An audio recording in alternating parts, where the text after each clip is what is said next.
Begia galtzeko arrazoiak. Begia galtzeko arrazoi nagusi bi izaten dira.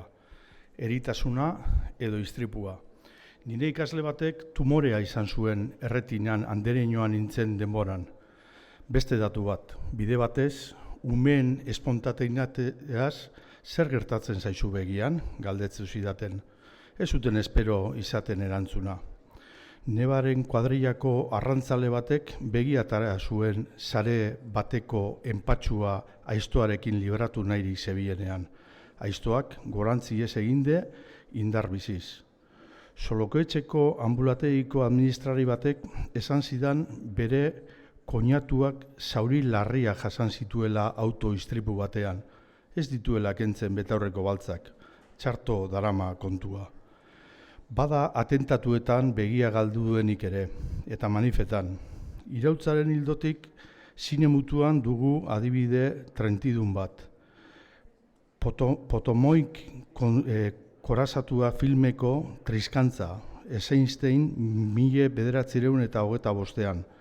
Txarraren kosakoak herriari tiroka hasten zaizkio.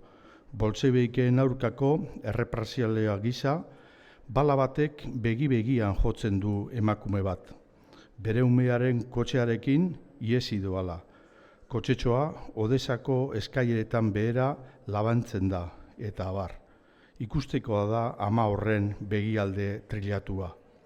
Osotasunaren premiaz, ari da Claudia Massin, esaten duenaren galtzen dugun guztiaren emaitza zifra bat dela, bakoitzarena.